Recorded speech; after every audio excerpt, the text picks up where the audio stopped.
వెళ్ళాలి తప్పదు. ఎందుకంటే ఇక్కడ పరిశ్రమలు రావట్లేదు, ఉన్న పరిశ్రమలు వెళ్ళిపోతున్నాయి, మరి ఉద్యోగాలు లేవు. యువకులేమో ఇవాళ చూస్తే మన దేశంలోనే ఈ గంజాయిలో అలాగే డ్రగ్స్ లో మొదటి పొజిషన్ లో ఉన్నాం. అలాగే మన రైతులు ఈ యొక్క రైతు వ్యవస్థను కూడా శాఖను కూడా నిర్వీర్యం చేసేసి మరి ఎంతో మంది రైతుల అప్పుల్లో గాని ఆత్మహత్యల్లో గాని మన దేశంలోనే మొదటి స్థానంలో ఉండేలా చేశాడు ఈ జగన్. ఇలా చూసుకుంటూ పోతే మొత్తం అన్ని వ్యవస్థల్ని అలాగే అందరిలో ఈ యొక్క విభజన తీసుకొచ్చి ఈ యొక్క రాష్ట్రాన్ని పరిపాలించాలని, అలాగే అతని చివరి కోరిక ఆఖరి కోరిక ఏంటంటే మొత్తం ఈ రాష్ట్రాన్ని వదిలేసి మనం వెళ్లిపోవాలని, ఉద్యోగంలాగా వలస వెళ్ళొచ్చు. ఇవాళ మన భూములు కూడా రేపు వస్తే ఒక ప్రత్యేకమైన చట్టం తీసుకొచ్చి ఆ భూములని కూడా అతని పాస్బుక్ మీద అతని బొమ్మ పెట్టి అతని దగ్గర పెట్టుకుంటాడు. రేపు మన భూమి మీద అప్పు తీసుకోవాలంటే అప్పు ముందే ఉంటుంది మన భూమి మీద. అతనే అప్పులు తీసేసుకుంటాడు మన భూమి మీద పాస్బుక్లతో అడ్డం పెట్టుకుని, పట్ట పుస్తకాలతో. ఇవన్నీ మీరు గుర్తు పెట్టుకోవాలి. రేపు మనల్ని ఈ రాష్ట్రం వదిలేసి మనం వెళ్ళిపోవాలన్నదే. అలాగే టిడ్కో ఇల్లు కంటే నిర్మించాం, మరి ఒక ఇల్లన్నా ఒక్కడికైనా పంచాడా అని అడుగుతున్నాను.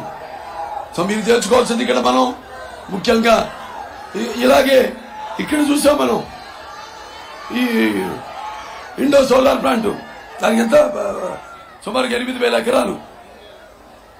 మరి అదే ఒక 10 మందికి ఇచ్చుంటే సో మరి ఇంకెక్కువ మందికి ఉద్యోగాలు వచ్చుండేవి. చౌక ధరకి అతి తక్కువ ధరకి విక్రయించి రైతుల దగ్గర నుంచి భూమిని ఒక్క ధరకే ఇచ్చేసి మరి దాంట్లో కాంట్రాక్టర్ ఏమో వీళ్ళ మన కాదు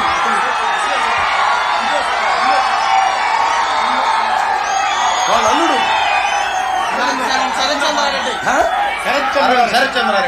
అదే ఎవరు దానికేమో మరి దాంట్లో కాంట్రాక్టర్ ఏమో విజయసాయి రెడ్డి గారి అల్లుడు A2 ముద్దాయి. మరి ఇక్కడేమో ఈరోజు ఇక్కడ స్థానికంగా ఇంతకు ముందు ఎమ్మెల్యేని తీసేసి మరి ఇంకో ఎమ్మెల్యేని తీసుకొచ్చారు పక్కన నియోజకవర్గం కనిగిరి నుంచి యాదవ్.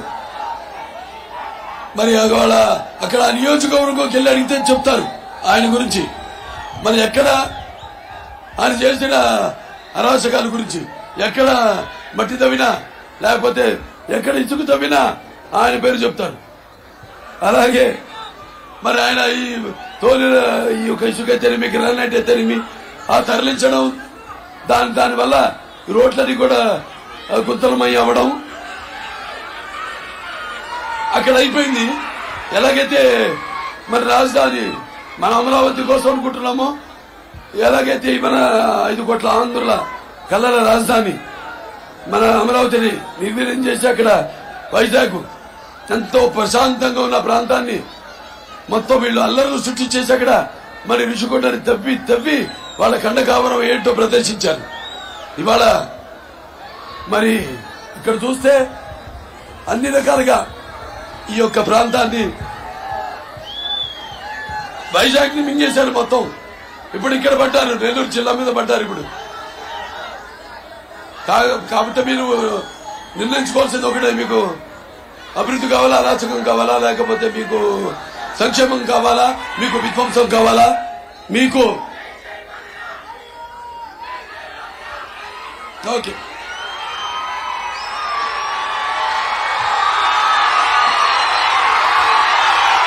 మీకు చీకటి రాజ్యం కావాలా, లేకపోతే మీకు స్వర్ణయుగం కావాలా, లేకపోతే చీకటి రాజ్యం కావాలా అన్నది మీరంతా తెలుసుకో. మీకు కట్టడాలు కావాలా లేకపోతే కూల్చడాలు కావాలా అన్నది మీరంతా నిర్ణయించుకోవాలి. ఇప్పుడు మన తెలుగుదేశం పార్టీ ఈ సూపర్ 6 మేనిఫెస్టోతో మీ ముందుకు వచ్చింది.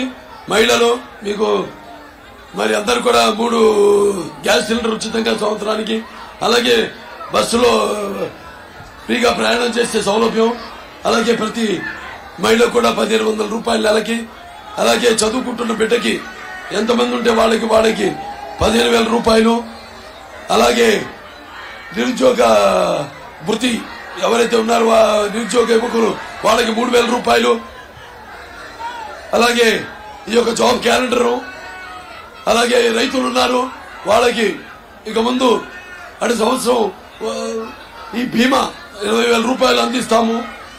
అలాగే ఈ వృద్ధాప్య పింఛన్ ఏదైతే 2 లక్షల మందికి తాతలకి తను తీసేశాడో అవి కాకుండా అందరికి కూడా 3,000 కాకుండా 4,000 ఇస్తామని మనం ప్రకటించడం జరిగింది. ఇలాగా ఇవన్నీ కూడా మీరు దృష్టిలో పెట్టుకుని ఇక మనం ఈ యొక్క ఏదైతే ఇక్కడ ఇంకోటి మనం హార్టికల్చర్ యూనివర్సిటీ కూడా మనం ఇక్కడ స్థాపించడం జరిగింది. కాకపోతే దానికి మీ వచ్చిన ప్రభుత్వం ఏం బిల్డింగ్లు ఏమి కట్టలేదు ఇంతవరకు, బయట బిల్డింగుల్లో పాఠాలు నడుపుతున్నారు.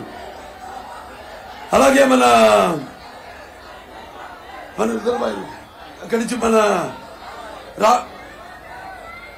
అక్కడి నుంచి సోమశీల అక్కడి నుంచి మనకి రావాల్సింది ఒక 1.5 TMC నీళ్లు ఎడమ కాలువ. ఆ పనులు కూడా వాళ్ళు పూర్తి చేయలేదు ఆనాడు. మనం దానివల్ల ఎన్నో 2-3 మండలాలకి మనం సాగునీరు ఇవ్వడానికి అవకాశం ఉంటుంది. దాని గురించి పట్టించుకునే పాపానికి పోలేదు.